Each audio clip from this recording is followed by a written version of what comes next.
I basically want to welcome you all to UORadio TalkShow, episode number 31, here on March 26, 2006. And I think I've already said this is episode number 31, but we're going to be talking about a lot of great things today, a lot of controversial, a lot of things that are in the spotlight, I guess you would call it, over here at Electronic Arts and over here on the Ultima Online official forums, and that would be UOStratics.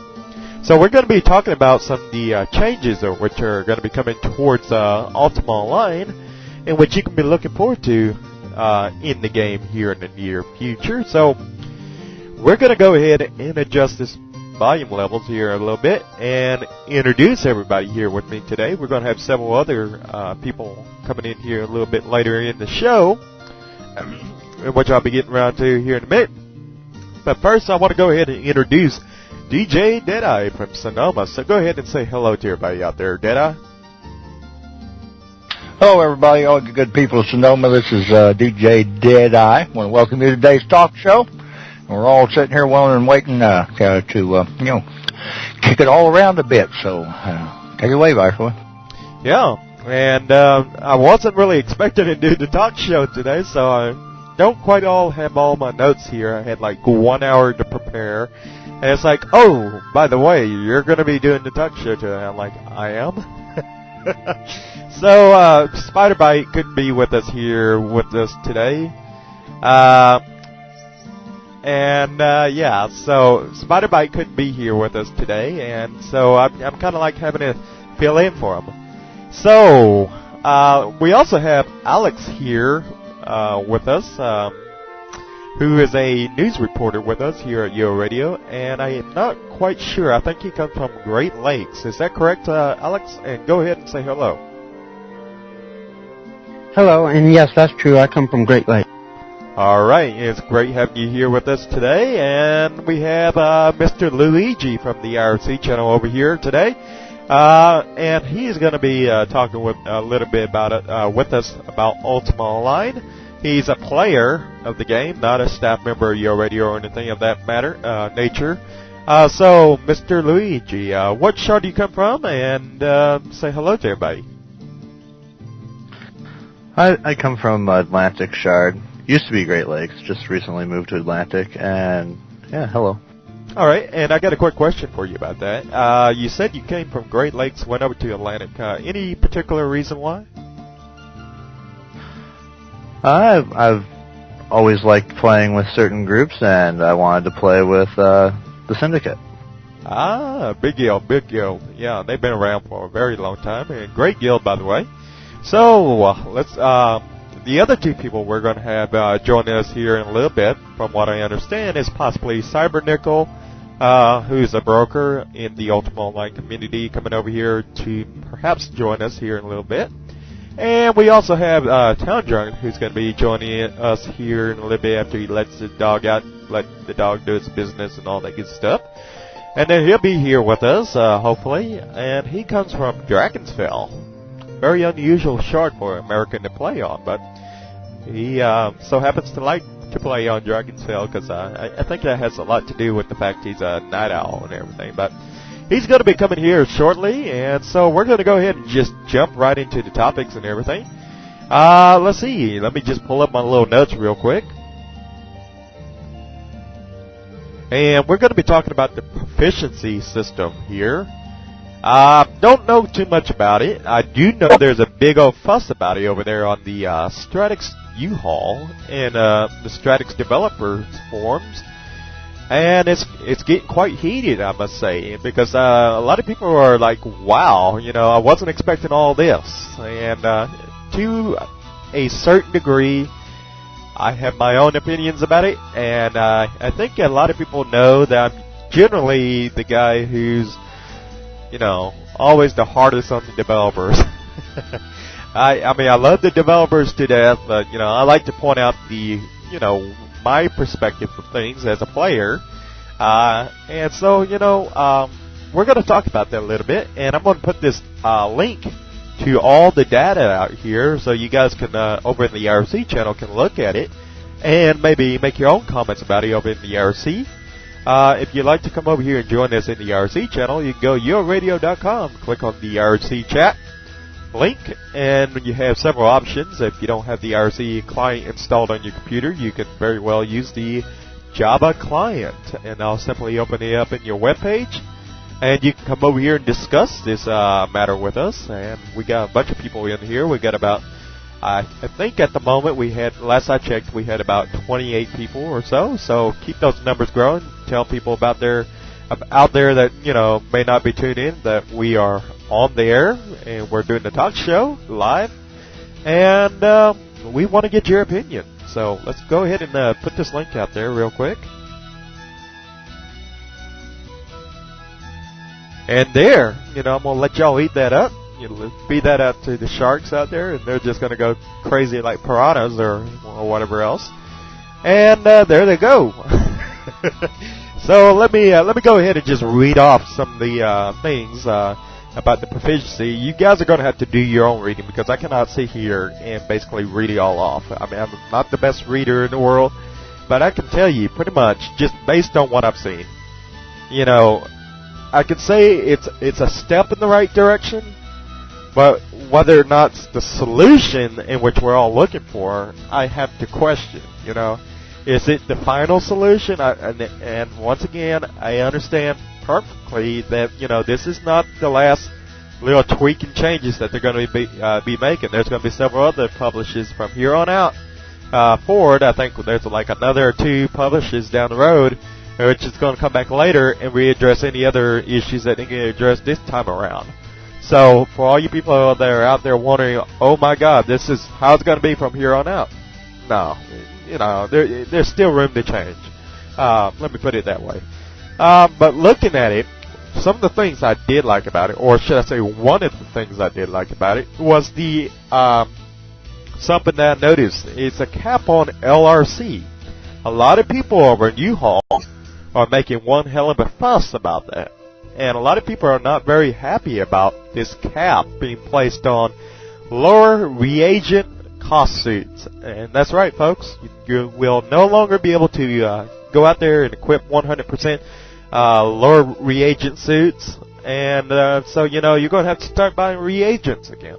A lot of people are like, well, I don't want to be at the mercy of buying reagents from other players again, and stuff like that. Well, my only retort to that argument is that, well, if you want to find like a medium in that problem where, a lot of people go, camping all the NPCs, buying out all the, all the reagents and not leaving you with any to buy, well, just simply made the vendors, sell $9.99 at all times. But here's another argument to that, because I can tell you what some of the other players are going to say out there. They're going to say, well, all that's going to do is just eliminate the whole trading aspect between players, and there's not going to even be a market, for the reselling of reagents. So, I mean, on one hand, you want to try to find a compromise to, help all those people out there that have a hard enough time getting all those reagents. But on another hand, you have those out there who want to market and resell these reagents. So I'm kind of wondering, what are your thoughts about the reselling of reagents? Do you think it ought to remain in the game? Do you think they should make concessions to where everybody has a fair chance of getting as many reagents as possible, or what? I mean, I'm kind of curious as to what y'all think about that. And also, another thing I did find out and everything is that somebody pointed out something over on, I'm not going to quote it because I'm not quoting or anything or reading off word for word, but there's also something else out there that apparently they didn't take into consideration the quiver of affinity during their proficiencies and everything. And I think Wilkie somewhere along the line said, yeah, they overlooked that one or overlooked that, and that they promised not to ever put in anything that's like an insurable quiver or something that never loses or whatever else. And so I'm kind of wondering what your thoughts are on that. So starting going down the list here and everything, we're going to start out with Deadeye from Sonoma. And I do want to welcome Town Junk, who's just joined us. So go ahead and, Town Junk, go ahead and say hello to everybody out there. Hello, everybody. Howdy. All right, so Deadeye, go ahead and tell us what your thoughts are. Well, as far as the thing on lowering putting a cap on LRC and having those people have to start using reagents again, it's something that's going to stimulate the economy a little bit, because let's face it, reagents reselling has been a big part of the Go economy for many, many years, and I'm all for anything out there. And as far as some folks turn around and have to buy a few reagents, well, like wham wham, that's what I think about that. But in any event, I think that's a good idea. Now, as far as I don't know exactly what you were saying about the Quiver Infinity, the way they ended up with the Quiver Infinity, it only gives you like a 20% reduction in your ammo cost, so it's really not much. So I don't know how it could affect that too much. Yeah, I can't quite recall what it was about the Quiver of Infinity, but apparently you can only have like 3 different proficiencies or something like that. I'm not sure how the Quiver of Infinity ended up in the conversation. I have to go back in later, but I can't do it while I'm on the show because Stratix, you go to their webpage and it's like, eats up all your system resources because all the flash ads and everything else. It's like, so, that's not going to be possible, unfortunately, for me. But, I just look at the capping of the LRC and everything, and like you said, it's been a part of the economy for a long time, and I have to ask somebody out there, and maybe one of the developers can help answer this question for me or whatever, but I'm kind of curious as to how long have we had 100% or the option or the ability to get 100% LRC. Have we had it for about a year or two now? I can't quite recall on that one, but I know it's been around in the game for about a long time, and now we're going back to the old ways of how we used to do it, where people had to go out and buy reagents if you were a mage or something like that, and quite frankly, that helped get the gold out of the economy. I was pretty upset when they even allowed players the ability to get 100% LRC, because that's kind of like Pandora's box. Once you open up Pandora's box, it's kind of hard to get everything back into Pandora's box. And that's the kind of situation we're seeing over on U-Haul now, is that now that we're trying to actually cap it, they're all kicking and screaming, saying, no, we don't want it, we don't want it, we don't want it, give it to us, let us have our 100% LRC.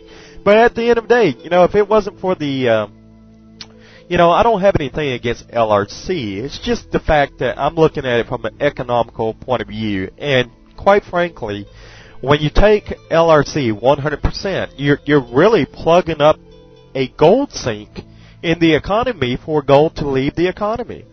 And the whole economy issue is just one big issue. And I mean, I'd have to get several different brokers in here who know about the economy to some extent because they have a lot of gold and can, give it from their perspective. Also, bring it in from the player's perspective and how it impacts them. So, I mean, when you play with the economy, that's really serious business because that's something you're going to have to deal with for a very long time. By the looks of things, because you know how long it takes things to get fixed around here sometimes, and the economy definitely is no small task. So let me go ahead and quit babbling here and go over to Alex over here. So go ahead, Alex. Yeah, the way I read it, you get 1 point per GM skill, so you'll get a total of 7 proficiencies tops. If you want to take, they are not capping LMC, LRC, but if you want to take both to max, you'll have 4 proficiency slots gone right there, so you'll have to give up other stuff like faster casting and faster cast recovery. Well, just looking at the design document here, I think there was actually a cap regardless of the number of proficiencies. See, and that's another thing about reading this whole design document. It's kind of confusing. At the end of the day, I don't know about you guys, but, I just sit here and look at this design document, and I'm like, what's this supposed to mean? What's this? And I understand the forums is to ask questions, but, am I going to have to sit here with a freaking calculator at the end of the day and figure out, do all this math? Because I'll be the first one to tell you. When I was in high school, I always flunked algebra, and that's what I feel like I'm working with here. A bunch of algebra, A to the second degree or whatever it's called. That's just not my thing. Math, I'm not even good with math, so I don't even want to have to deal with math. And that's all I seem to be getting out of Baltimore Online as lately. I understand to be a programmer, you have to know a great deal about math and all that, and to be honest, I come in the game seeking to play a game for entertainment and not educational value. If that makes any sense, but I'm just looking at this thing, and I think they did cap the LRC from what I'm looking here. Let me pull it up real quick. It says something about the first tier. It says lower reagent costs, 60% plus 20%. So I think at the max you can get 80% LRC.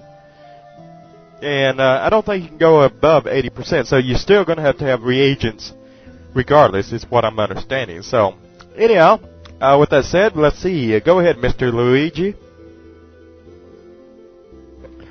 Okay, well, when it comes to the reagents, I think players having to pay for that is a very good thing. Mind you, my views on a lot of the changes in the game with insurance and other things that are making the items not so losable, so to say. The economy is suffering either way. So if they could take away make it so you have to pay a certain amount of money for regs, or with the new proficiencies, even use up proficiency slots to make it so you have less chances of losing too many of them, that's fine. Just there's got to be a gold sink within the regs. Yeah, there's always got to be a gold sink, and I think as long as you keep and see, this is something else I brought up over here in the forums now that we're talking about LRC and stuff like that and gold sinks. Whenever they came out with the lower ammo cost, they capped that at 50%, if I'm not mistaken. So the lower ammo cost, if I'm not mistaken, is capped at 50%. So my question is this: why are you going to cap the lower ammo cost at 50% and not cap the lower reagent cost at 50% for a max? See, that doesn't make any sense. You're gonna cap the lower reagent cost at 80%, but you're not going to cap the lower ammo cost at 80%. So, I mean, it's got to be one way or the other way, to have consistency with, projectile objects, because majory is a projectile, object for the most part. You have archery, which is using projectiles and stuff like that. So, really at the end of the day, I think, lower ammo cost and lower reagent cost ought to be the same. It makes only sense because from a, document, I would imagine from a design document, it'd be a whole lot easier to say, well, everything that uses projectiles is going to use 50% regardless. And so they either need to make them both 80% max, for a cap, or they need to go to 50% for a max cap. That's how I see it. Quite frankly, I think the cap should be at 50% and not 80%. I don't like the idea that they even give you 20%, because really 20% isn't going to make that huge of a dent in the economy. Yeah, 50% would, and that's like a medium between the two. So why would you want to go and be light on people who use reagents, and then be kind of a little bit, harder on those who use archery for their profession, and I know Deadeye over here, he's an archer over here, and I don't think he uses a major to a great deal or great degree. Hell, I can't even say the words. To a good degree or whatever. So for the most part, your primary offensive, combat is archery. So you're going to be using lower ammo costs, and yet you're being penalized as an archer because you're not a mage. And quite frankly, at the end of the day, that's not a fair thing. So, Deadeye, I want to get your thoughts on that real quick before I go over to other people here. Go ahead, Deadeye. Well, I think what's good for the goose is good for the gander. I think it should be capped equally because we both have to have basically ammunition for what we do. Mage's ammunition is his reagents. My ammunition is my arrows. And the same difference, and I think it ought to be capped equally. Yeah. Yeah, and I totally agree with that. So, I just wanted to hear from the perspective of an archer, because I know you play archery a lot whenever you do play Ultima Online. So, we do have that perspective. So, hopefully the developers will take that into consideration whenever they go back and review things about, the design document, and go from there. So, Town Drunk, let's hear from you. All right. You guys have really, the issues that y'all are discussing here and the reasons given for your various positions on the issues, I think there's some core issues here that are kind of being talked around. In other words, I'm hearing a lot of things I've seen before. We've all seen before, like, gold sinks, economy problems. All of this ties into LRC, and I think there's some. I think we've all been looking at these problems from the wrong perspective. Take for example these items that give us these abilities: lower reagent cost, lower ammo cost. LMC, HDI, HCI, you pick it, whatever the ability is. The problem is that there's no cost for the holder of the item, and there must be a negative at least equal to the positive. Let me give you an example. Everyone knows that when you find a really high LRC piece of loot, like a 20, the resists on that loot are going to be crap. But you go and you enhance it, whatever. I think that if you have a really high, valuable attribute to an item, there has to be sort of an opposing deficiency in that item, so that you have to really think, do I want to wear this?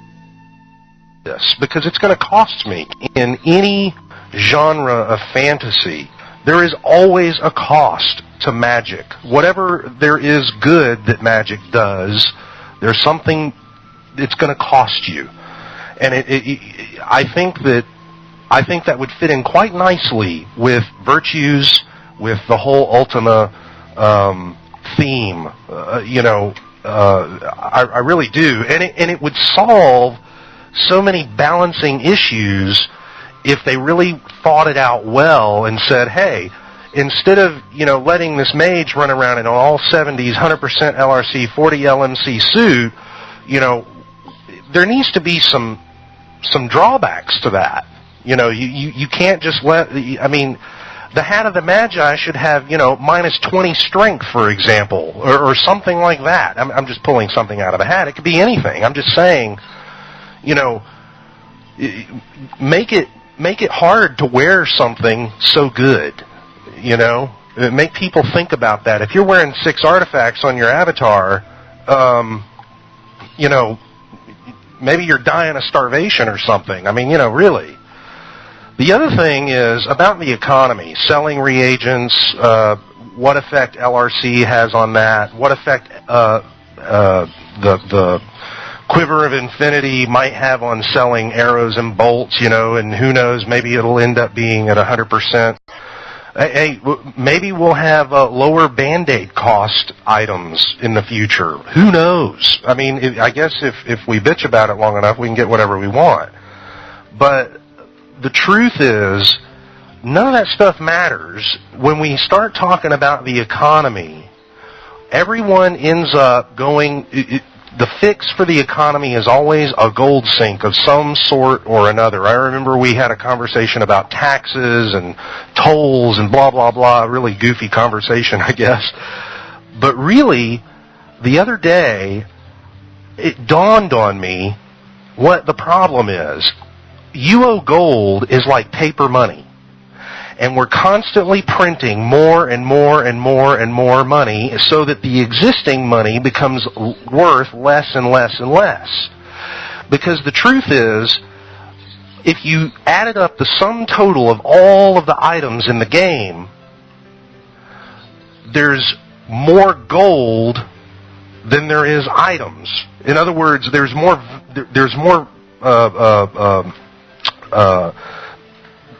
value in durable goods, if you will, that is, some things that people desire,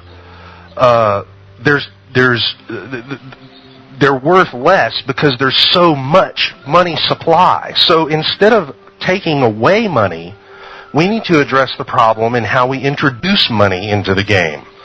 Right now, I can take a brand new mage from, just go the automatic mage template that you make, and you start out at 50 skill.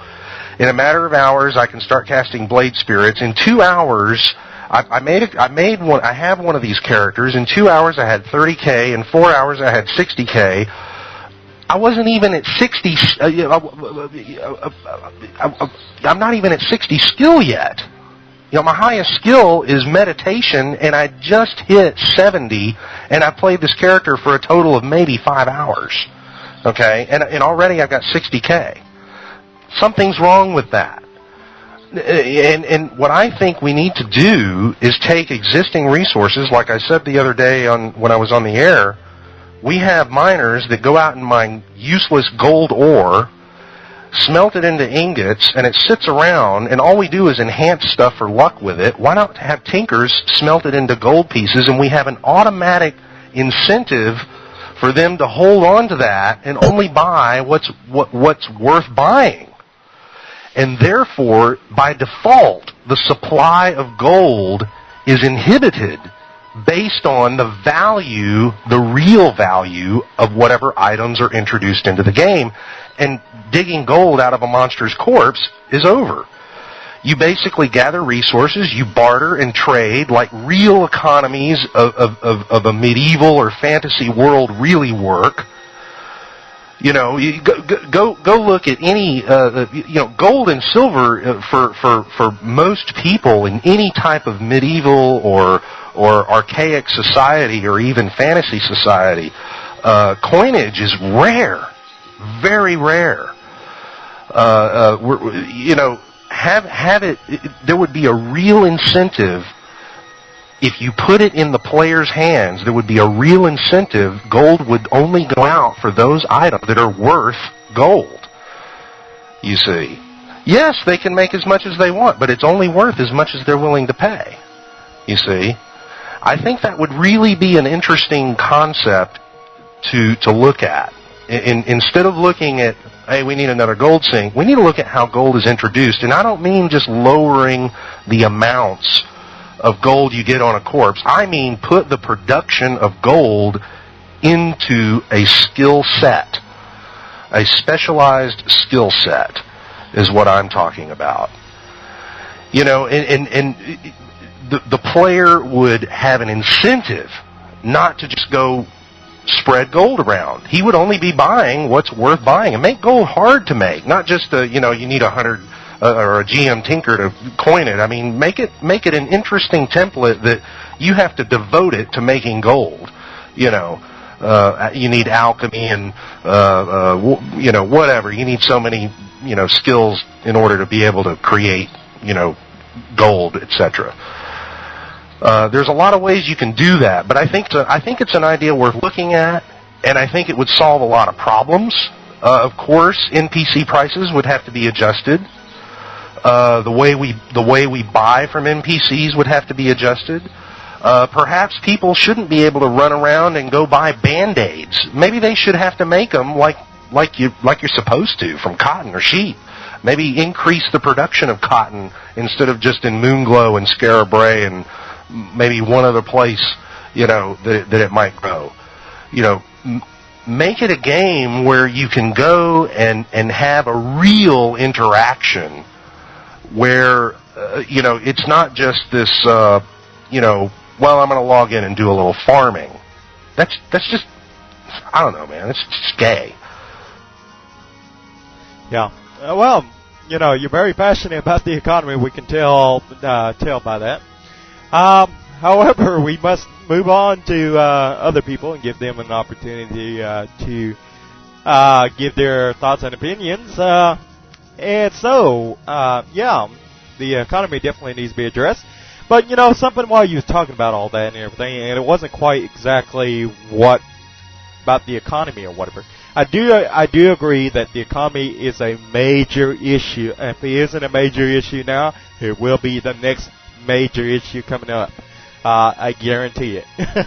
I know it cannot be continued to be ignored because, the way I look at the economy is on the verge of, or should I say the value of gold is on the verge of crashing and everything else, and it's going to get to the point where you're going to see people spending millions and millions. We're already up to 60 million in some cases for artifacts, and I can only imagine that that's going to only get higher as gold drops more in value. You're going to eventually be seeing people trading 120 million gold or something like that, or 125 million gold just for one item. If we don't start addressing it now, it's going to become a problem later on. So, the developers can continue to turn a blind eye to it or not devote the resources needed to address it now while it's still not as much of a major problem. It's a problem. Trust me, it's going to be a big problem. But it's not a major one yet. So, I guess that's up to the commander-in-chief over there, the producer. Hopefully they'll be addressed later on. But getting back to the proficiency and everything, I did want to talk about that.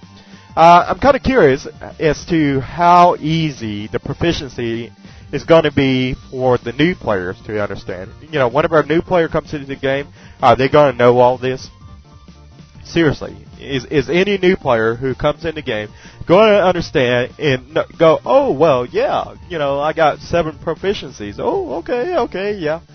No, they're not going to understand all that. No, all you're doing is making an easy learning curve, a steep learning curve.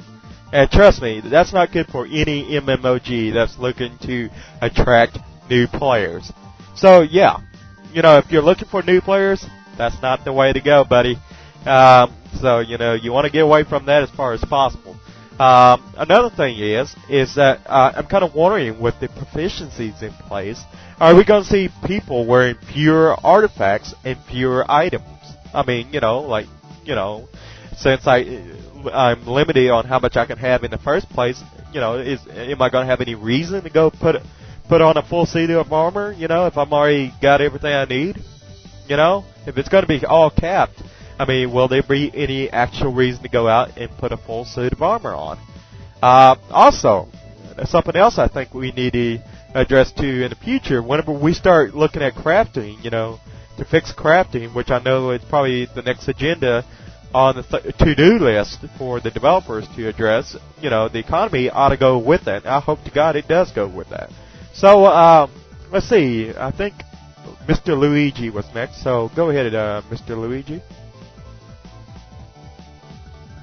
I just wanted to make a quick note towards what Town Drunk was saying and what everybody else is basically saying on the UOStratix forums is the people who cry the loudest are always the people that are hurt. It's the crying minority that always wins. And the people that aren't happy will complain about it. The people that are happy will keep quiet about it. And that's why the people that are happy keep getting nailed with really weird changes to the game, because people are complaining about one aspect and that gets changed, and then another group's like, hey, we don't like this, so let's cry some more. Well, yeah, and then it could just... Oh, I'm sorry, go ahead. Nope, that's all I really wanted to say. Not a problem. I was just thinking about that and everything, because if you're really happy with the way the game is, you're more than likely not going to be on U-Haul in the first place. However, if you have a problem with something, you're more than likely going to be over on U-Haul to discuss it and, share your objections to whatever problem is that you have, or share whatever problem you have with the developers. And that's why you're going to always see that kind of problem in the game. But, really, I think what really needs to be done, really, let's think about this for a moment. And I hope the developers are out there listening into this, because, at the end of the day, any change that you make to item properties, you're going to upset a lot of players. We all know that. So, you're going to have a lot of players that probably end up quitting over this as well. So, instead of doing this, why not just go back to the old system where there's no item properties? You're going to have pissed off people anyhow. That's how I look at it. You're going to have people that are upset about it. I really think we need to get away from item properties. I cannot emphasize that enough. Away, away, away. It kind of reminds me of a song, Dixie. Look away, look away, look away. But anyways... That's corny, boss. I know. But anyways, go ahead, Alex. I was going to say that games change. Every game that I have played so far has changed in some way or another. People have cried. People have laughed. The games still go on. Now, back onto the proficiency part, I posted in the Stratix IRC 2 different mages. One of them had 100% LRC, like 40% LMC, and the other one was proficiency for maximum damage, which is like 150% damage. So you'll have to pick and choose which skills, which proficiencies you want, but you can't have them all. Yeah, that's a very good point. You know what I can't believe, or what I was kind of surprised, is that, you get a lot of... And, what I was thinking by now is that what we would have by now, we would have some kind of insurable reagent bag for all the people who once used the 100% lower reagent cost. And now they're being, forced into a situation where now they have to carry reagents. And the archers, they carry, they carry their arrows and their bolts, and they don't ever have to worry about losing it because it's insurable. However, the mages, they don't have that option of carrying around their reagents and having it insurable. So I was kind of thinking, by now we would have already seen something like a reagent bag implemented into the game for the mages, and I haven't seen that yet. And yet here we are putting in a cap for LRC before we have a reagent bag in which can be insured by mages. So I'm kind of wondering, did the developers drop the ball on that, or did they overlook that, or what? What are they thinking, at the end of the day? Don't get me wrong, I want to see LRC addressed. LRC, yeah. LRC is addressed. But, they should have done something to take away some of the sting from, switching over from 100% LRC and capping it. And now we have this problem whereby screaming bloody murder and, oh, well, my reagents isn't insured, and it's not fair that the archers get theirs insured, yada, yada, yada. And then you're going to have the warriors saying, well, I don't think it's fair that my bandages and everything else isn't insured or into this little quiver pouch or reagent pouch. See, that whole quiver of infinity, that was a mistake. And I think they realize that now. So, anyways, go ahead, Mr. Luigi. Well, it wasn't just the quiver invulnerability that had the issue. It was all quivers. You could do that to all of them. But that's not what I was going to talk about. People are going to complain if they were to get rid of item properties. Well, I've got a complaint because of the item properties, and it has nothing to do with balancing or anything like that. I am an old-time UO player. I had a weapon that was a GM event. It was like, I don't know, something like the Viking Sword of Death or something like that. And I left the game. I came back, and when I came back, the changes have been put into the game. That sword no longer has the name. The sword no longer has the property, it now has properties of the typical sword, Viking sword that you'd pick up at a vendor inside a town. See, that's why I don't like certain changes when they come in. It's not that right there they killed lore from the Great Lakes server. They don't have any lore with these weapons that are coming out now. It's just like, okay, yeah, let's keep going at the swoops, keep going at the swoops, keep going at the swoops. Eventually you'll get something with really good properties. We don't need a money sink, or say, as what I was saying, like the people buying the regs and all that stuff. What we need is the ability for items to be lost, items to actually break for once, to the point where people will spend money on buying stuff. But the problem is the items that are dropping off of monsters are better than anything that any crafter can make. Even if the crafter had, I don't know, like 5 times 120 skill points, we still don't make weapons big enough that players want to buy those, except the occasional person with a crazy runic hammer. And even then it's only worth $1 million, whereas I can find a sword that I can sell for like 10. The economy's an issue. The changes to the game in general have issues for each person. Each person has their own gripes about the changes in the game. My gripe is the game changed too much. As you were asking, will new players be able to pick up this proficiency thing? Sure, they'll be able to pick it up as long as they start it after it started, right? There'll be enough documentation around the internet for them to find out. Most players that play MMOs today don't actually learn the game by playing the game anymore. They learn the game by going to websites that have, as you can say, spoilers. You think people would know everything about Worlds of Warcraft if they didn't have ThoughtBot? You know? No, that's a very good point. And you know what? You brought up several good points and everything. And, kind of like how there's a lot of items in the game that are a lot better than items that can be crafted. Now, let's say, and we all do know that they plan on addressing crafting later on in the future. However, one thing they cannot address, and this is one of the biggest problems I see, even if they do address it, is that we've had, 1 or 2 years of these items from monsters coming into circulation. 1 or 2 years worth of items that are better than what can actually be crafted by crafters. So, what do? Okay, well, let's say they do come back and fix crafting to where now crafters actually have a chance of making something good. Well, guess what? It's going to be a while before you can sell all that crap because, hey, you got to get 1 to 2 years worth of items out of circulation first. And so, there's no way of quite getting around that problem. And once it's already in the game, it's kind of hard to get out. So you're going to have to definitely break some stuff. You're going to have to make some stuff break really fast or something. You're going to have to do something really radical to address that particular problem with item properties and stuff.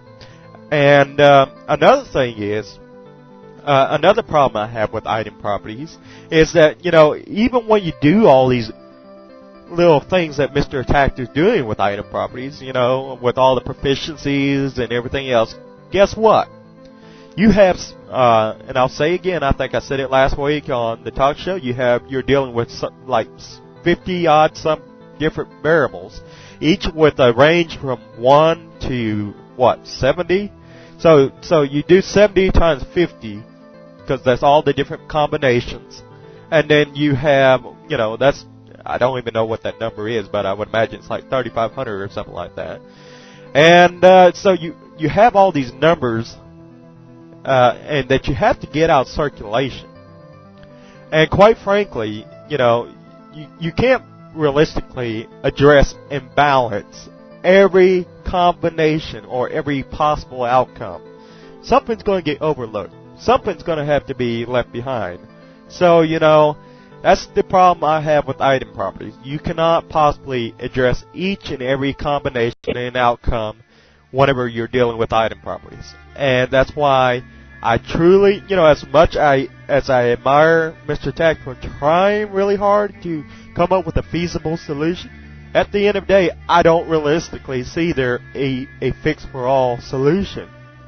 Yeah, he'll fix them, once they're pretty obvious, I would imagine, but, there's only going to come a day in time where somebody's going to find a different combination that hasn't been yet discovered, and then start using that combination, and then it's going to be another, revamp that's going to be needed by then. So this is not going to be a problem, in my opinion, that's ever going to quite go away. It's always going to be there. It's going to be a thorn in the side until the day Ultima Online, ceases to exist. I honestly believe that, and that's why I want to get away from item properties, go to something simplistic that doesn't have all these combinations, and at the end of the day, it's good for the player, it's good for the developers, everybody's happy for the most part, and, hey, you got a game that's going to be guaranteed to last a while longer at least than going on a crash course, and I feel like we are on a crash course, because if it don't work, well, then we go back to the drawing board. It's pretty much what the developers do. And quite frankly, I think we've tried so many different combinations that none of them have quite worked out, and this is probably the best they got, and I just don't see, at the end of the day, being a fix-all solution to item properties. I don't think it'll ever be, and no matter how many different plans they come out with. Also, something else, I ran into an old buddy that played Ultima Online 6 years ago, and he had just returned for the first time after 6 years. And me and him talked, it was a coincidence. We even bumped into each other. He goes, are you, Viceroy? Viceroy you from the old days? I'm like, yeah. And I wasn't on Viceroy you. I was on Viceroy Smithy, which is my smith. And just by my colors that I typically wear, which is red and black, and just by the name Viceroy, he automatically knew who I was, or had an idea who I was. And he was like, wow, this game's changed. And guess what? When he was talking about the game, it wasn't in a positive tone. It wasn't in a, like, wow, this game's really great. This game's awesome. It wasn't in that tone. No, he wasn't saying, like, wow, the game's really changed for the better. No, he's like, wow, the game has changed for the worse. And, so, I mean, what do you do as a developer? Do you continue to lead a game in the wrong direction and just try and deal with what you have? Or do you try to do some reverse engineering and correct all that stuff? And that's something that the developers at the end of the day have to figure out themselves as to whether or not they want to do that. Town Drunk, let's hear from you. Yeah, I was going to address what you were talking about before you started talking about your friend there, about item properties and all of that. All I can say is, as I said before about magical items, I think the most efficient way to address this addiction to items that we all have is whatever the solution is going to be. If it's a real solution, it's going to be painful. It will be painful for a lot of people, but it's got to be. Because if it isn't, we're going to have a lot more friends like the one that you ran into. Because the way it is now, it's sort of like you can reach the end game.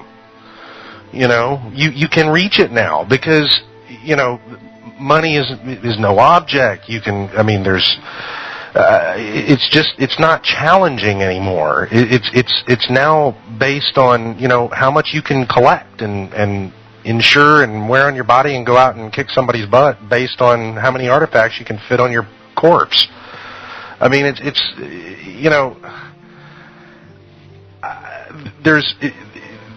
It can't be summed up in, LRC is a balancing problem. Look at LRC. Who has a problem with LRC? Is it on the PvP side, or is it over on the Trammel side complaining about LRC? Nobody. I hear a lot of people who PvP complain about it because they see that mage get right back up and he's back in the game. But the poor archer or the dexer has to run back to the bank to get more band-aids. That's what they're bitching about, really. If it's an economy issue, that's a whole nother can of worms, and can be addressed in a totally different way.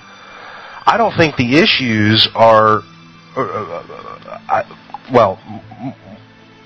better stated. I think that the issue is that we have to address this item addiction that we have, and it's going to I think it's going to be painful, but it has to be, because it's ruining so many aspects, not only of PvP, but it really is ruining Trammel. I don't think that a lot of people see it, but it is. There's so much. Even in Trammel, I know there's a lot of old school guys here, but just speaking for the people who don't PvP, who don't do Feluca or whatever, they sit in Trammel or whatever, they go farm on their tamer or whatever, or they go dungeon crawls. There's a lot of content for Trammel players without the PvP aspect that could be so much richer if they would address this item issue, this item addiction. Crafting could become viable even in Trammel if they would address this item addiction. I don't know. I know Vice likes to go retro, which is fine. But I'm a little bit more moderate in that, hey, we are where we are. I don't have a problem if they keep Trammel around. I really don't. If they get rid of it, they get rid of it. But if they don't, fine. I don't think they're going to get rid of it, though. But I think they could enrich it doing basically the same things to enrich the Feluca side. Really. We need to get rid of this item addiction. Make Uber items hard to wear. Make a penalty. We need a penalty.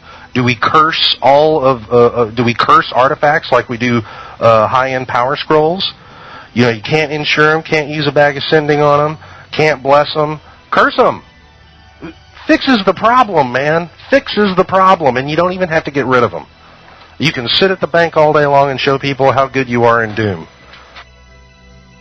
Yeah, very good point. And, really,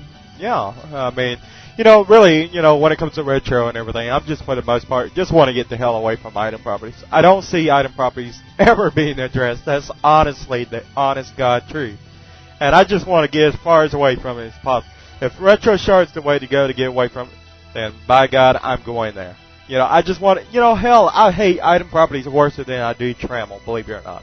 That's how bad I hate item properties. And that's saying something about the game when you hate item properties more than you did Trammel. And the reason I didn't like Trammel was because there was no balance. And now, item properties, it just totally threw the game into a loop, and one that they can't seem to get out of now. And I just want to get away from it. When it comes to role playing, just like a guild in which we interviewed a little while back, about a month ago or so, or a few weeks ago. It was the Baronship of Code, and I was talking to him about what kind of equipment they use, because they all dress up the same and everything, and I was thinking, oh great, well I'm getting away from item properties if I go over there to Europa and join this role playing guild who all dresses up the same and everything else, and and wears all black armor and uses swords and dress up uniformly and everything. But guess what? At the end of the day, they were still concentrating on item properties. And I was like, you know what? That just totally blows. You know, and I just want to get away from that. You know, at the end of the day, I could care less if they gave me a shard that had both Trammel and Palooka on it. Just get me away from item properties. At this point in time, I'm just wanting to get away from item properties. I truly just want to get away from that. You know, and as far as Trammel and Palooka goes, I really honestly believe that they could have went about the whole introduction, you know, or could address the whole grief problem back then by just simply making safe zones and adding to Palooka. You know, hell, they add the second age or something like that. You know, they could have done a lot of things. But, you know, instead they mirrored the whole entire facet, you know, and made that like a whole entire safe haven. And that, you know, they should have kept it all in one world or one landmass and just, like, say, well, you know, Minnock is going to be the safe haven. You know, this radius around here, this area around here, around Minnock is going to be the safe haven. You know, if you want to mine in peace or you want to go dungeon crawling in peace, go to this dungeon in the Minnock area, the safe haven. You know, you have an area called Haven, you know, so why not make that available to them? There's so many different things they could have done, but they just didn't think it through, and that's, you know, a lot of times I wish, you know I don't have the technical abilities to be a developer, but I just sometimes wish I could have been over there and say, hey, look, you know, have you guys ever even considered this? You know, just be the devil's advocate for Electronic Arts. That's what I really wish at the end of the day. So I can give them, you know, the extreme, you know, opposite view of whatever direction they're going in and try to, you know, find holes in every ideal of theirs, shoot holes in their ideals. So that way they take everything into consideration whenever they consider an ideal. Here, go ahead, Mr. Luigi, and then we're going to go over to DJ Vampiria, who just recently joined us from Lake Superior. So but before I go, Luigi, I want to just give her an opportunity to say hello. So right now, can you go ahead and say hello to everybody out there, Vampiria? Good morning. Good morning. And go ahead, Mr. Luigi. Okay, basically I just wanted to say that, yeah, as much as I'd like to see a retro server, I'd be happy, but item properties going away on a server would also make me happy. I could even have it as a segregated server, one server with these rule sets, I'd be happy. But that's not what I was going to talk about. What I'm going to talk about is the way, you got to remember, there's a lot of legacy code in this game. Not many of these, I don't think there's one person that works there that worked on UO back in the beginning, correct? So they've got a lot of code that they can't change that is the base of this system. So what they have to do is try to balance it the best they can to make it fun and still compete against the big name games that have come out. And there's a lot of MMOs coming out these days. Like, I think there's 8 of them on the shelves at the local games like spot. And that's only 8 of them that are held in stores. Lots of them that you can download right off the net and pay through PayPal and all that as well. They gotta stay up to date with the certain aspect of the game. The market has changed. The UO market is a totally different market than what the rest of the market is. Most people that play UO that have been here a long time have played for MMOs since the beginning. They have certain ideas on how things are supposed to work. But then there's the cookie cutter EverQuest MMO that comes out where all you do is grind, get your items, grind some more, get some items, grind some more, get some items. And at least with UO, they've kept with the skill-based system, but have tried to also add in the aspect that everyone is item crazy. So add in some crazy items that people will actually hunt for. The problem is those items drop way too easily. It was basically trying to revamp the PVM. And what has happened is they basically just flooded right out, and it may imbalance the game to the point where, as someone just said in IRC, you can make 10K in less than 10 minutes. When Mondane's Legacy came out, I made I was down in the Lurg area for about an hour. I made over 1.2 million just looting the bodies. I didn't even go for the as they say, Marties, because I knew I'd be able to get all that gold. And with Trammel not being able to get blocked in by anybody, you can have 10 things hitting on you at once and take your time and kill one, and if you're about to die, you can run away. There's different aspects that, as a fell player, I don't like about the game right now. But when it comes down to a general marketing standpoint, having Trammel, having item properties, having item insurance, having a pure facet of safe haven away from PKs is a major seller. Not many people want to have to deal with PKs. Not many people want to have to deal with losing items. Not many people want to have to deal with getting all their items repaired every 5 minutes. It's just the way the market is going now. There's lots of MMOs who have had to change their design purely because the market changed while they were building their game. Look at Tabula Rasa, Richard Garriott's new game. He's actually had to go on to the third rendition of the game now because of the way the market has changed. Yeah, well, you know, see, and that you bring up a very good points in there, everything right there.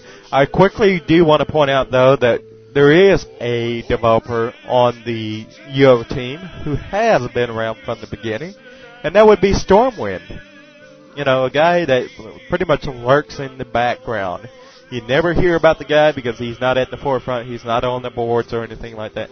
But he still works in Austin, if I'm not mistaken, even though the rest of Electronic Arts works out of California. And if you recall, you'll remember that from the interview in which we had with Mr. Tack back in September 4th, 2005. So, you know, he pretty much said, and even,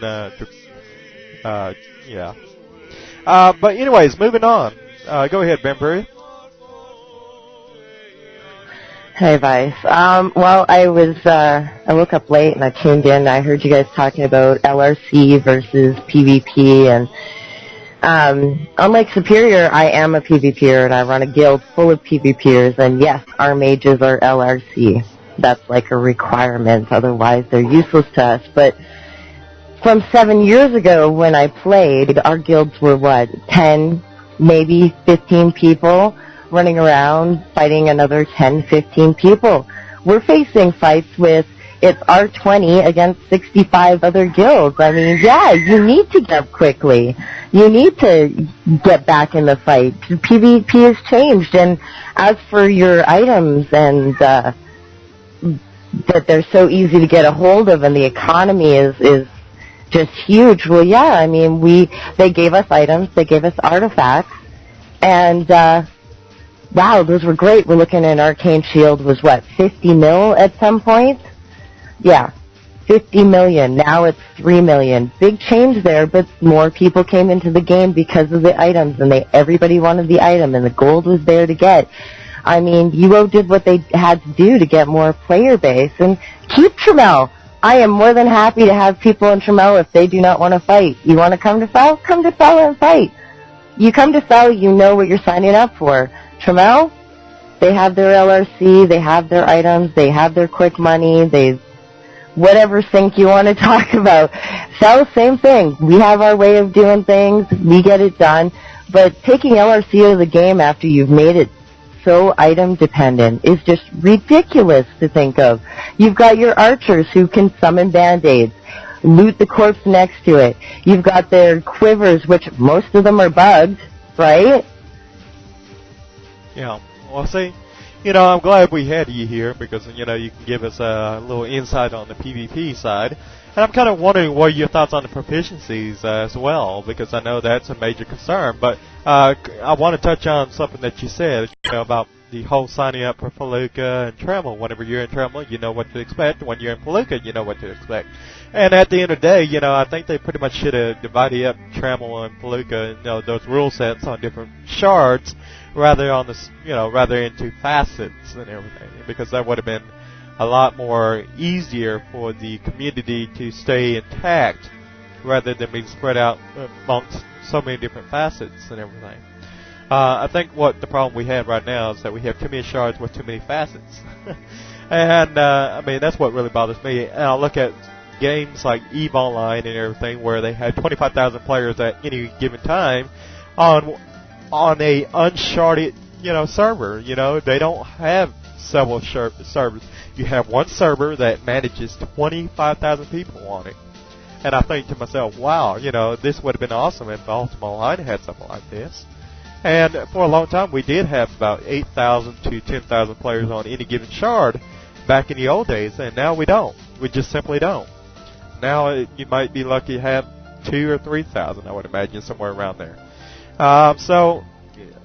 And that's largely due in part to people, quit moving on to other MMOGs, the introduction of new shards, the introduction of new facets and all that. So, that's pretty much why I would imagine they spread out a little bit thin over the years and everything.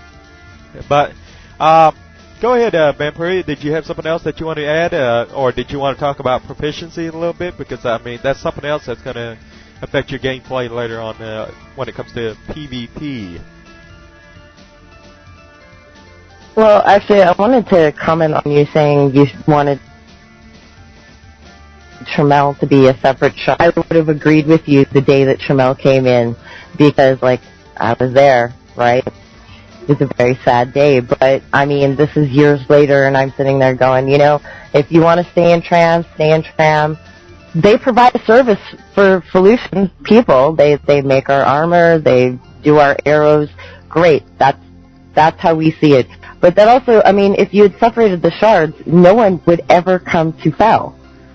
Because your character and everything you built would have been on one shard. Yeah, well, I guess with character transfer, I guess that would be different. But as for the proficiencies, wow.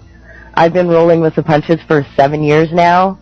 And, my guild already, some of them are just like, oh, I'm not going to be able to live through that. I'm going to have to quit UO. And I don't know. I guess we're going to have to see. It's an interesting take on what they're doing. It makes basically all the items that we have now almost useless. So I guess there's your item sink. And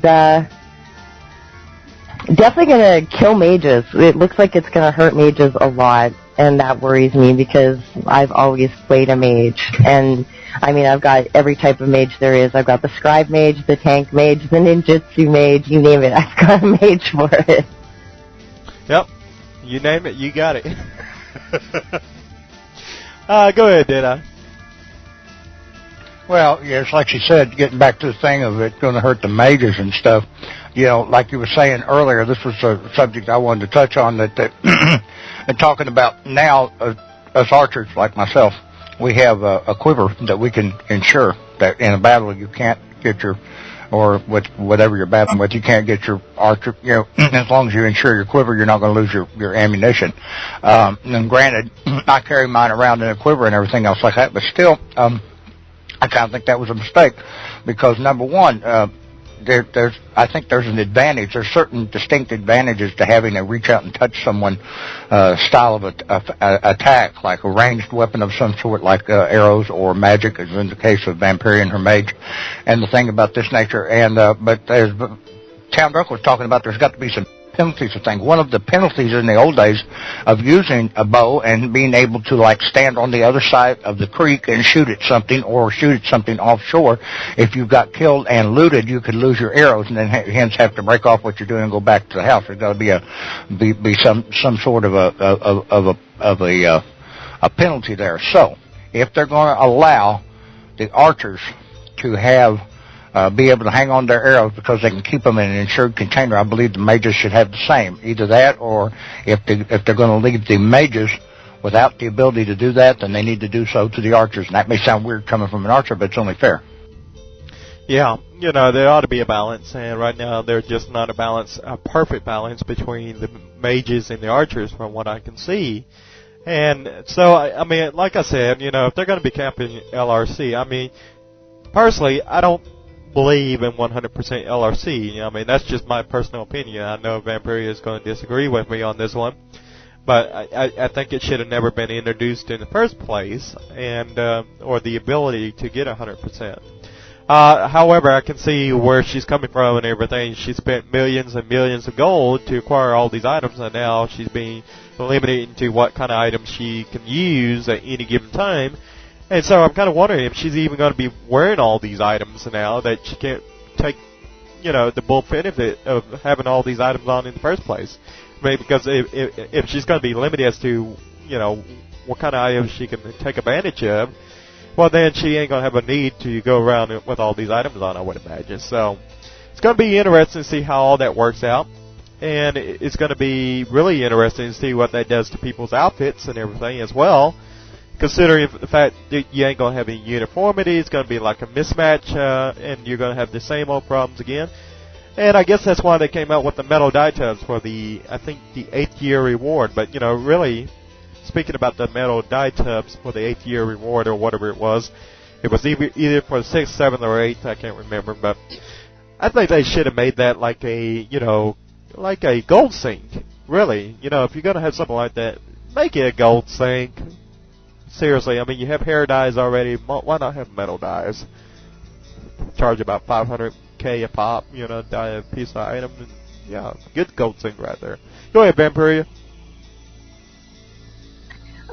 One of the guys in our IRC is copying and pasting what it says on the proficiencies page, and I don't know how many of you read this, but without LRC you could get 150% SDI. That's huge. That's huge. I mean, I used to run with regs. I used to run naked. I'm sure I could try doing it again if I really, really wanted to be a pain, but as I said, the fights are different now.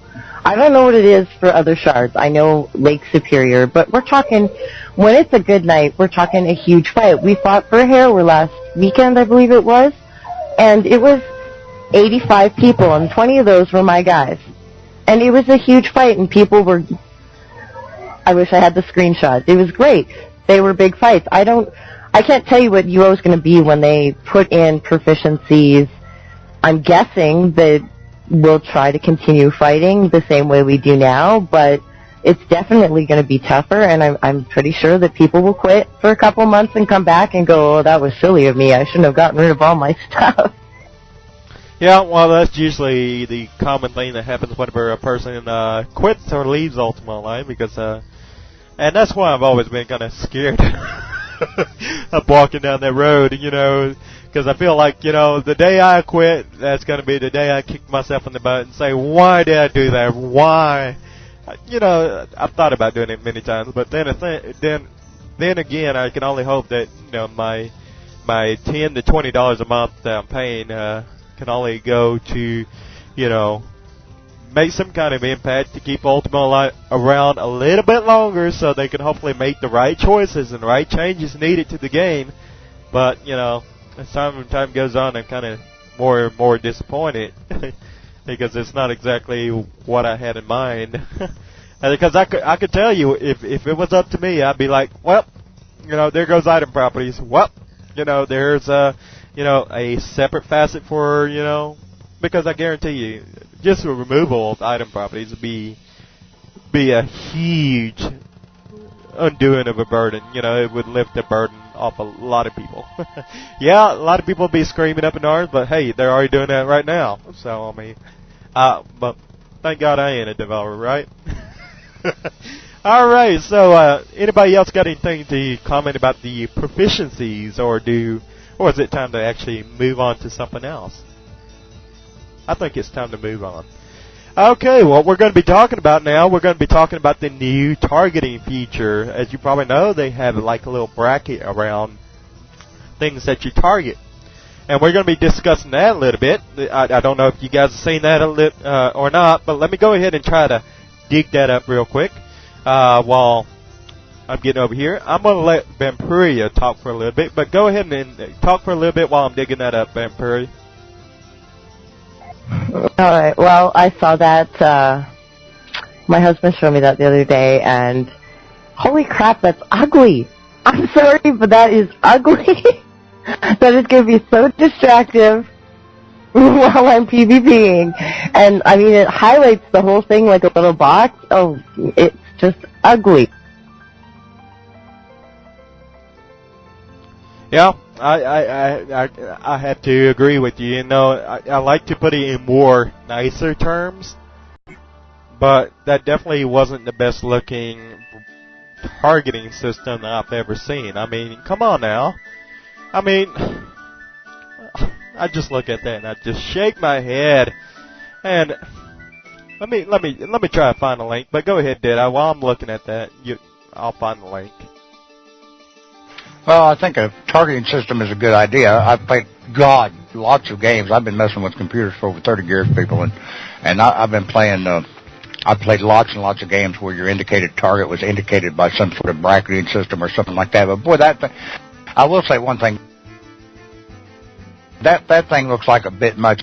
It's a little too intense. I like the idea of being targeted, and as I pointed out when we were discussing this with some people the other day, that you know, when you have that situation where you're trying to target your friend in a fight or something like that, you know, where it's a whole bunch of people together and you end up instead of like say in PVM shooting the monster, you shoot your buddy in the butt. You know, it's going to come in handy there. But I think that a little too much bracket. Yeah, very good point. And yes, that is a little too big and cumbersome by the looks of it. I just put a link out there in the RC channel as to what I think it should have looked like. I mean, come on now. You should have put a little circle around at their feet, you know, and maybe a different HUD, basically HUD, and you should have put a different HUD on there, not this bracket. Come on, get away from the brackets. I mean, this bracket, I don't know. I just hate the brackets. But, hey, good thing about it is you're going to be able to turn it on and off. But really, I don't know. I mean, you know, at the end of the day, I just have to wonder, where in the hell did they get the... Oh, man. I don't know. I just think to myself, why brackets? Why brackets? I mean, you look at the newer games and they had the little circles around their feet for targeting. Why brackets? You know, that's what I can't understand. Why brackets? Why not circles? Anyhow, I'm gonna go ahead and try to regroup myself. Go ahead, Alex. Oh, all I was going to say is I'm just going to have to wait and see how it actually works and how it pans out first before making any, you know, informed decisions on it. Well, I mean, don't get me wrong. I like the targeting system. I love the ideal. I really do. I just don't think they implemented it the best way. I mean, they should have. I mean, the brackets. I mean, come on. The brackets. I mean, that's... I don't like brackets. I hate brackets. When I think of brackets, I'm thinking of text. I'm thinking of numbers.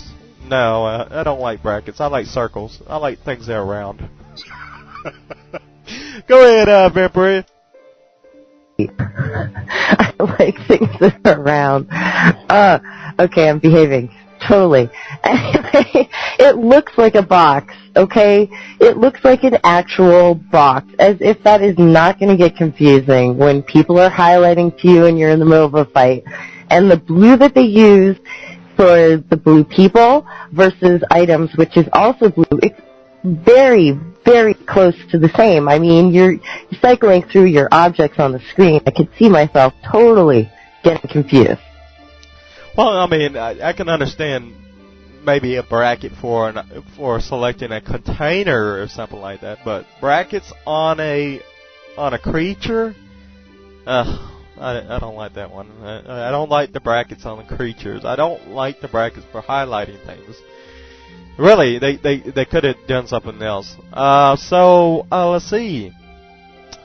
Any other comments about targeting system? Before we move on?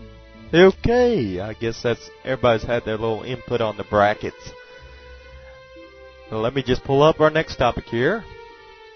We're going to be discussing whether or not we will ever see private messages in the game. Because, I mean, you look at all the other MMOGs out there, They have a private messaging system where you can private message other players in the game. We already got guild chats. We already got alliance chats. When are we going to actually see private messaging? I mean, we're already 8.5 years into the game, and still no options to private message another player. Do you think that would be a great asset? Do you think it's needed to bring the game up to par with other MMOGs out there? Or what? What are your thoughts on this? And, something else I've also noticed that after 8.5 years, we still don't have a complete virtue system. And to be honest, I think that's a thorn in the side for Electronic Arts. I think it's a black eye. I mean, because when you think about Ultima, you think it's centered and based around the virtues. And when the virtue system isn't even completed yet, you have to think to yourself, what are the developers doing over there? So, I mean, really, the way I think it ought to be is that they ought to and the more I think about it, they keep introducing new content, but you don't ever see any of the things that need to be addressed or being fixed or whatever else being fixed. The virtues is one of the key core elements in which Ultima, the series, is based off of. And that's incompleted. So why are we getting new content before we are even finishing up the virtues? That's something I don't know. But then again, Mr. Tack did allude to during the interview which we had back with him last year that he was going to be working on the virtue system. I don't know if that's still in the work. Maybe he's going to be doing like a revamp of it all and everything. So that'll be interesting to see. But go ahead, Alex. What do you think we'll ever see private messaging?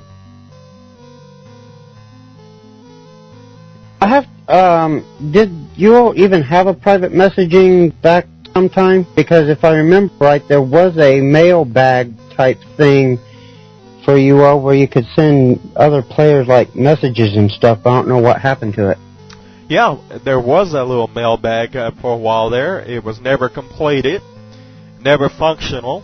And then they just said, well, it's just one of those features that have never been completed, so we'll just cut it out of the game and replace it with the little virtues icon. So now whenever you double click on where the mailbag used to be, it now brings up the virtues instead. So, I mean, that's what happened to it. It went away like the dodo bird. So, yeah. So that's what happened to that. And just kind of like the chat system, the chat feature, that kind of look like IRC.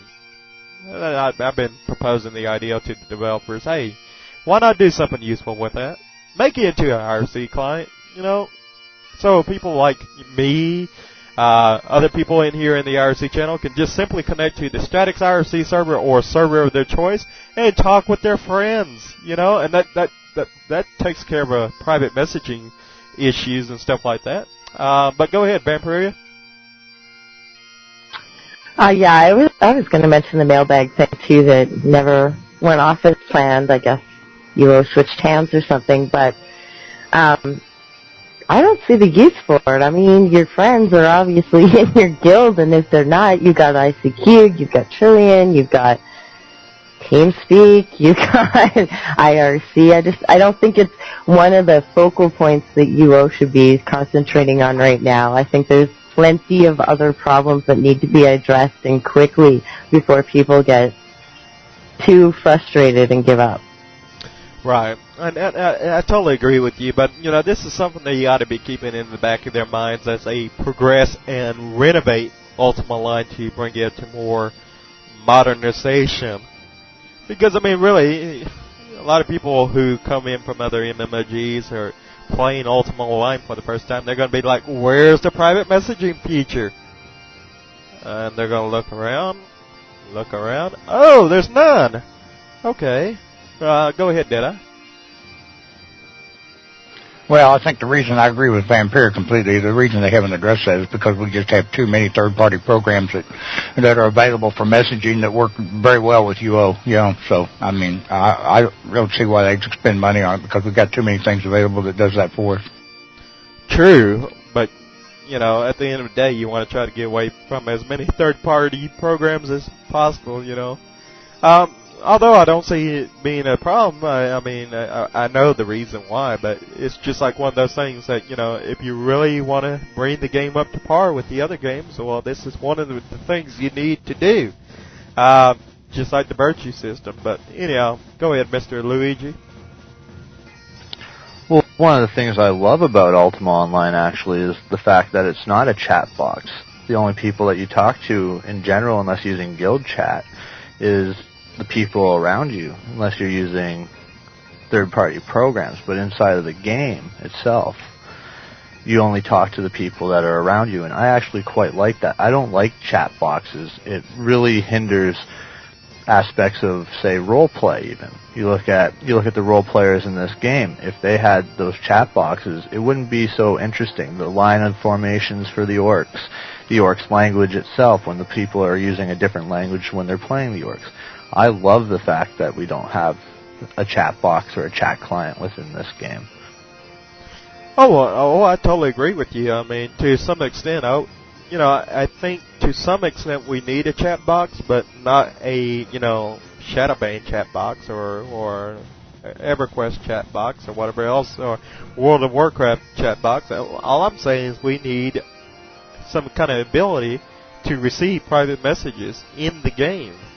And whether you pay, some kind of courier service to go and deliver this little private message to another player, but then again, the only problem with that is a technical one, I would imagine. And that technical one is that, hey, there might be 30 viceroys out there, and which viceroy are you trying to send this to? Because there is no unique names in this game. That's another, I guess they didn't quite consider that in the beginning. But anyways, anything else do y'all want to discuss on that before we move on to something else? Go ahead, Mr. Luigi. I might have missed it, but the reason why that mailbag didn't work is it would give a user your username for your account, and then they'd use a hammer program to get your password. That's the reason why that didn't work out. Like, you had to get, basically, the mail would go to your account, not just to your player name. So, yeah. Yeah, I guess that would make a good reason why not to have it and everything. But something else I wanted to point out, and this is I don't know if I want to tackle that subject this week, but I guess I'll go ahead and tackle this one. Can we please have water kegs? A lot of people out there who plant plants, or should I say grow plants, rather than using the same word twice, people out there who grow plants are asking for water kegs.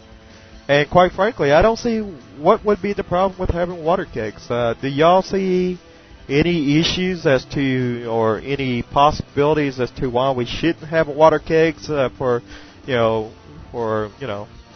growing our plants and stuff like that, or be able to contain water in it? I want to move a whole, barrel of water, from one place to another. So why not allow people to transport kegs? And I'm not even sure if we can make beer yet in Ultima Online. I mean, I thought at one point in time we were going to be able to start making beer and wine and stuff like that, and yet we haven't quite seen something like that. Go ahead, Deadeye.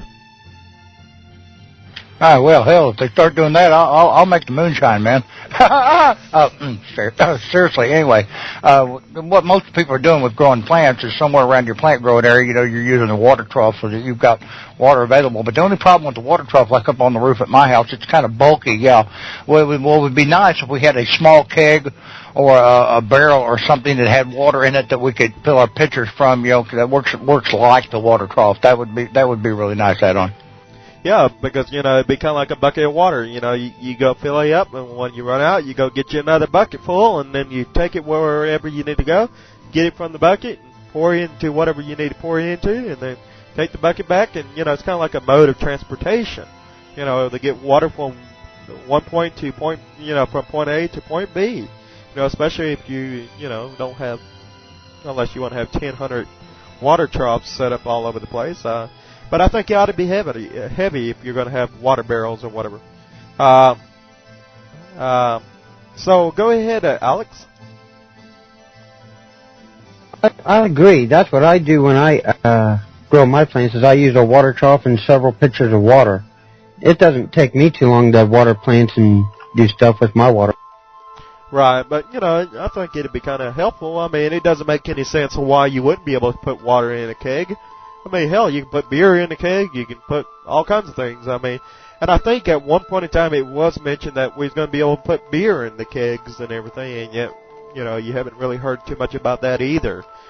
I just want to see us be able to put more things into the kegs, that will hold liquids rather than just potions. I mean, we ought to be able to put more things into kegs or different items into kegs, liquids, other than just potions. I mean, why does it have to be just potions? It just doesn't make sense. Go ahead, Vampire. I'm sorry. I just hide my water trough against my wall so nobody has to see it. And I mean, I don't carry plants around with me. I just leave them in one spot. Water them there. And I mean, I don't really see any of my characters anytime soon carrying around a keg of beer. Oh, come on, whenever you want to have a party in game or whatever, you can say drunk forever. That'd be great. I'm sorry, Vice. Oh, that's not a problem. But anyway, hey, I know Wilkie out there be carrying around a keg of beer all the time. That guy likes beer. But anyways, we're just about to wrap it up here in about 10 minutes. I'm just going to see if I have any other short topics and everything real quick. Let me look over here. Let's see. That's too long of a one. I just quickly want to point out that, the Logitech G15 keyboard has the potential to be abused and also get you banned from certain MMOGs. I'm kind of wondering if that might possibly get you banned from Ultima Online. Let me give y'all a link as to this keyboard, and so you guys have an idea as to what I'm talking about.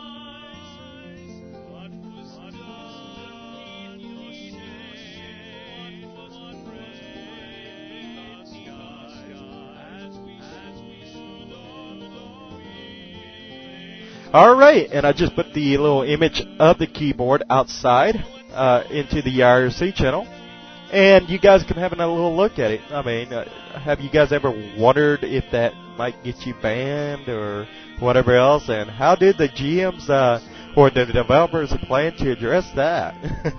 Mr. Luigi, go ahead. Now here's the thing. You can easily... The guy's like, yeah, I was playing in Linux using Wine, using this keyboard, which, sure, it sounds like an excuse that it probably occur. But one of the other things, as far as they're concerned, he wasn't at his keyboard, even though he was sitting there watching his movies. This is talking about the guy who got banned in World of Warcraft for using this keyboard.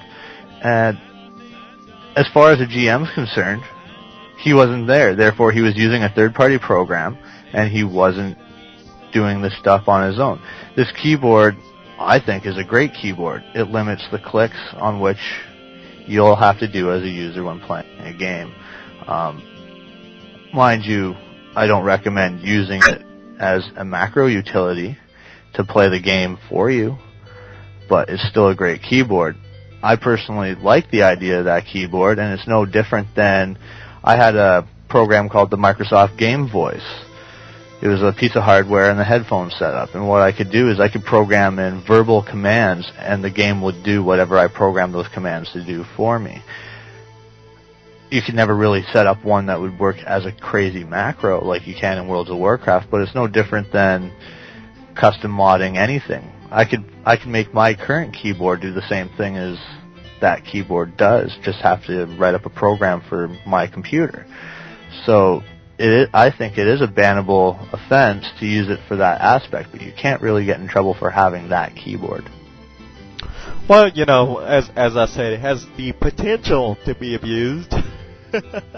And yes, it was a person in World of Warcraft, but I'm just thinking, wow, if somebody can get banned from the game of World of Warcraft, in which has anti-cheat software and stuff like that, and this guy be using a keyboard that allows you to set up so many different macros and run these macros infinite, it's kind of like a program in which you use for a US assist that keeps running your macros over and over and over and over and over and over again. It's kind of like the same thing, but I won't say what the program is, but and I don't want anybody else here to say what he is. Please don't. But anyways, it's kind of like that. That's the problem with this keyboard and everything. So, Vampyria, let's hear from you.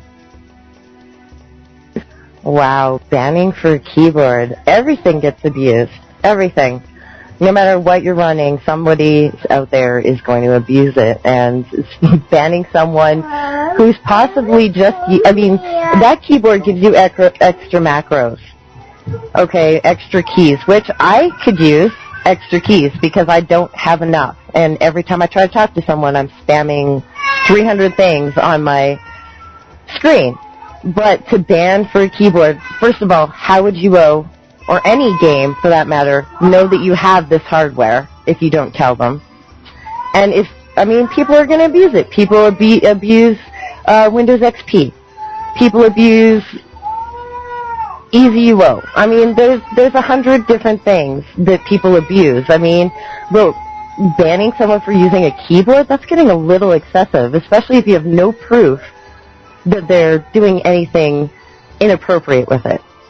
Well, at the end of the day, that's a very good point, but at the end of the day, there's really no hardcore proof that anybody who has ever been accused of cheating or has ever been banned for cheating, there's no way for, a game master to go over to a person's house and look at their screen and say, oh, or look at them in real life and say, oh, you're not using your keyboard, we're going to ban you. So, realistically, I don't think there's ever going to be any hardcore proof unless you're out there duping or doing something like that. But when it comes to macroing or unattended macroing or whatever else, I don't think it's going to be quite possible, any way to ever cast out all possible doubts that this person is doing legitimately, everything by the book. Alex, let's hear from you. I have to agree with Vampyria that people will abuse anything in a game industry, but we'll get into that later.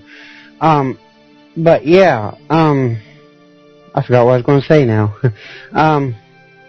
People will abuse anything, really, just to get what they want.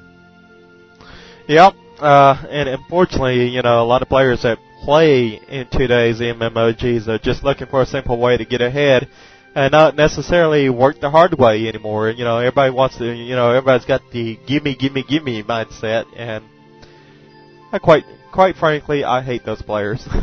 I'll say it right now. All those players that want gimme, you don't need to be playing MMOGs in the first place. That's my personal opinion. A lot of people are gonna hate me for that, but oh well. Mr. Luigi, let's hear from you. Okay, well, to say that you can't detect cheating, well, most games you can't. In the user agreement, you do have to respond to the staff of the game, though.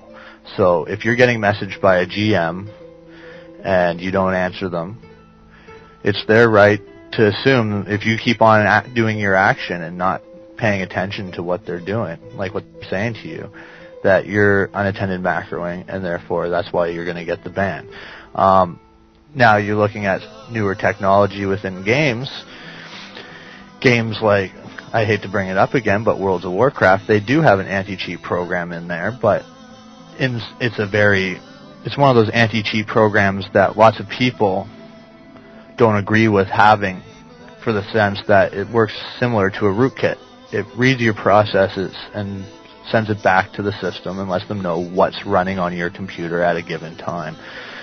But because of Sony's rootkits, the stuff that they put in, you don't know what's on your system anymore if you have that Sony rootkit, because that Sony rootkit blocks out other processes and any other system thing that you want blocked out. So there's many ways to divert the system, but there's also many ways of the companies finding out what you have running in your system.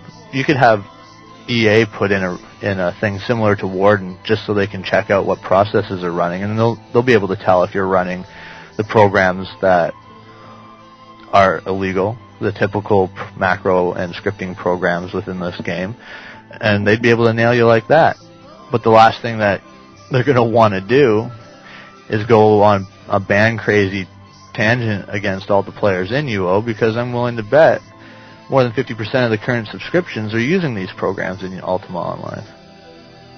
Yeah, it's really sad, and with a game that doesn't seem to be going anywhere really fast, a game that's kind of outdated, and you know, a game with its problems, I'm not sure if they're too bold enough to actually take a hard stance on scripters and cheaters and stuff like that. But you really, I kind of wish in a way they would, but you know, it's kind of like one of those double-edged swords, I guess that's what they call it. But go ahead, Vampire. I don't know. Like he was mentioning Warden for WoW or whatever to detect programs. I mean, how far does a game really need to go to keep its players in line? That kind of scares me. How much power that they're having over our systems, that they need to you know, check what's being run on someone's computer, and if it goes right down to the hardware, well, that scares me. I mean, what else are they seeing that I'm running on my computer? Like, you know, my latest email from, you know, whoever. That's pretty. That's going a little too far. Yeah, it definitely is, and it's kind of scary because, you know, you might be playing. Some people might be playing World of Warcraft and watching porn at the same time. It's like, oh my God, they know I'm watching porn. Because after all, the internet's for porn, right? Go ahead, Mr. Luigi. Well, I was just going to say there, yeah, the internet basically is for porn, but no, in all seriousness. When it comes down to programs like the Warden and any other program that allows game companies to see what's running on your computer, when it comes down to it, they have all the right in the world to do that, because no one ever reads that user end agreement, and they just click OK. If you don't agree with certain aspects of that, like having these programs running on your machine, don't play, basically. That's the only way to do it. Now, with the programs that are out for anti-cheat, that are for cheating utilities, I can tell you this much. As technology gets better, so does the blocking of detection. It'll get better. And no matter what, there's always going to, as much as they put into it, there's going to be 110% more put into the making it so the hacker utilities will run properly and not get caught by this. And there's nothing that any game company can do. The reason why they try so hard, though, is to get people like the Guild hacks. You don't want people like the Guild hacks running around and duping a whole bunch of stuff and letting that flood into the market. Not when the gaming world now has, especially MMOs, have a real world value. The items in game. There's Doom rares that I see selling for over $400 on eBay. That's insane.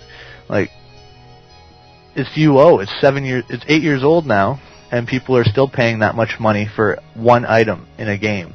I could understand if it was a top-of-the-line new game, someone willing to... Actually, I still don't understand people paying that type of money, but the point is, they're going to keep putting in the anti-cheat to make sure that players like hacks, or even the random Joe Schmo that is making a living off of selling in-game assets, aren't doing it illegally, using other programs. They're doing it manually. To me, I think both aspects need to be changed. I don't like the idea of someone surviving off of basically the sweatshops over in Korea, but I also don't disagree with someone being able to trade their in-game goods for real-life money. So they got to do whatever they can to protect the players that are doing it properly, and do whatever they can to block the people out that aren't. Yeah, see, that you bring up a very good point, and you brought up something, like people operating, gold farming operations over out of, Asia and stuff like that. Now, a good thing is, a lot of people say, well, maybe when the gold market crashes, maybe we'll not see descriptors anymore. Well, wrong.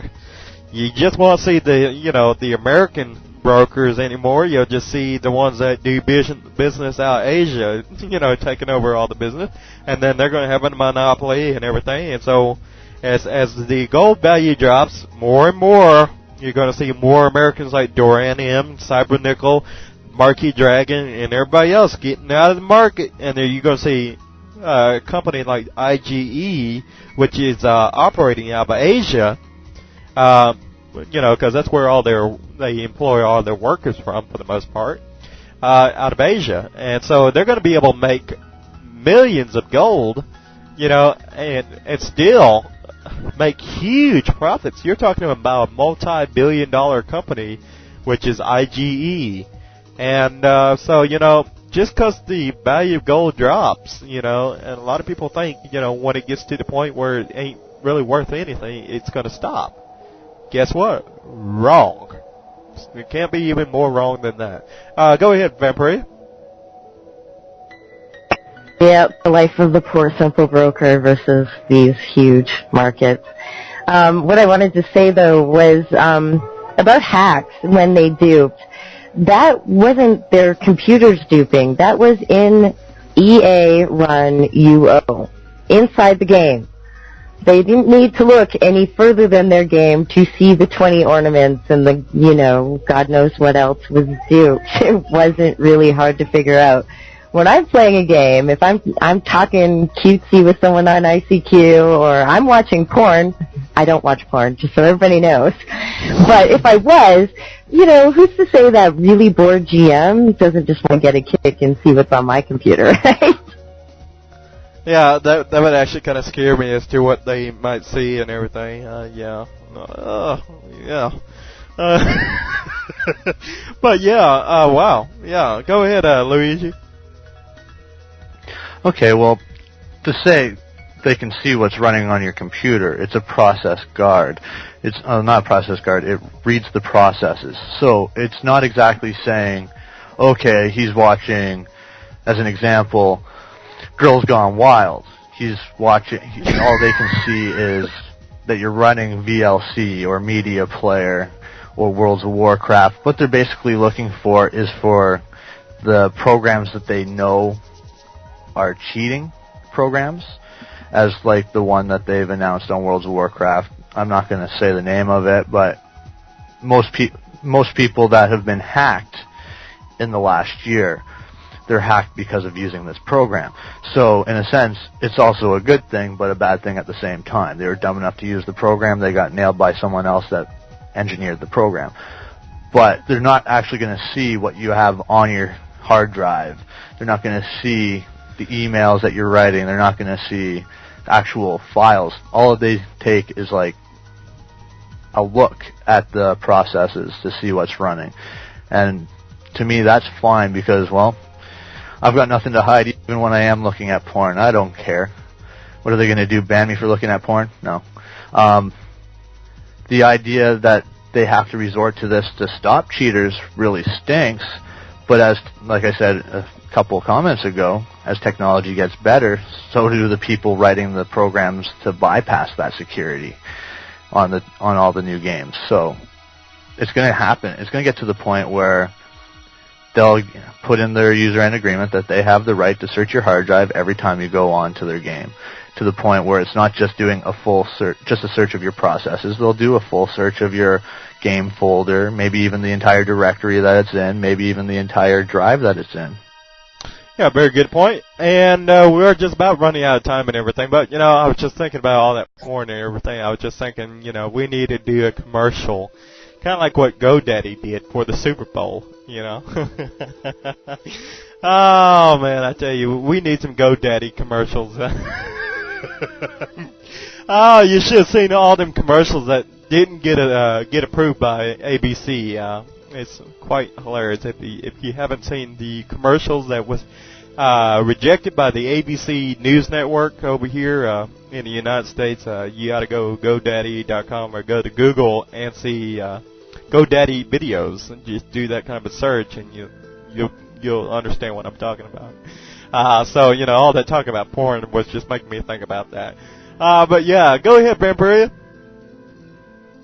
Great. Do I get to do the moaning for that commercial? And I had to. I'm sorry. I am so behaving myself, I swear. Well, that pricked up IRC, didn't it? As for we agree to letting them see our processes, that's all good and dandy. I have other than one computer, and I know what an emulator is, and I know how far it can go if it really wants to go there. So, I mean, it's a lot of trust in EA. It's a lot of trust in GMs. Yep, it definitely is. And but we are running out of time, and as much as I like to go on even longer, we really do need to wrap things up. So what I'm going to do is I'm going to go ahead and cut it right there. And I do want to thank everybody for tuning in with us here today. And I'm going to give each and every one of our guests here with us today an opportunity to say goodbye and whatever else they might have on their minds. So starting with DJ Deadeye from Sonoma. Let's hear from you. All right, yeah, this is DJ Deadeye, and I want to thank everybody that tuned in to us during this talk show. Anyway, just for future reference, I don't watch porn either. Yeah, I know a lot of other people that say that. But, yeah, great having you with us here with us, Deadeye, and we hope to maybe have you on again in the future. I am, of course, Viceroy of Chesapeake, and so, and Alex, go ahead. He's from Lake Superior, by the way. No, Great Lakes, sorry. And he's our news reporter. Why does everybody put me on different charts? This is Alex Dragondeath, and I'm the news reporter signing off. All right, yeah. I hope you ain't too mad at me. But, yeah, it's great having you. Vampiria from Lake Superior. She's a DJ with us. So Lake Superior, and I think everybody should encourage Vice to have me moaning in that commercial because, well, I think that'd be sexy. Yeah, I can just see our numbers going up right now. Yeah, it was great having you with us, Vampire. And of course, we have Mr. Luigi, a special guest with us, who is an Ultima Online player, and I think he's from Great Lake, Atlantic now. So go ahead and say goodbye to everybody out there. Well, first I'd like to say, it would be good to have you moaning in the commercial. And 2, thanks for having me for the second time on your show. And long live the Syndicate. Yeah, long live the Syndicate. So, let's see. Town Drunk. He's from Drakensville. Well, I just wanted to say that I agree with everyone 100%, and if they keep 100% LRC in the game, I want an ethereal Vespa. All right, well, anyways, this is going to go ahead and conclude episode number 31 right here on March 26, 2006, and this has been the UORadio Talk Show. We'll see you next Saturday at 5 p.m. Eastern for a guild interview, and then next Sunday at 5 p.m. Eastern for our next talk show, episode number 32. We hope to see you all there. Make sure you get all your friends and family to tune in. If they don't know about UORadio, get them over here and tell them to tune in. And also, one more thing. I propose a challenge to you all. If you know, whenever you're in game, go around to, people that you don't know in the game, in Ultima Online, and say, hey, do you know about Ultima Online? Do you know about UORadio? And if they don't, say, well, this is what UORadio is about. It's an internet radio station dedicated to Ultima Online players. And I want to challenge you to go out and tell 3 other people. It's kind of like that movie, Paying It Forward. So, you go out and tell 3 people that you don't know. They go out and tell 3 people, and so on, so on, so on. And before you know it, everybody's going to be tuning Yo Radio. So help us out with that. And so with that said, thank you very much, and we'll see you next week.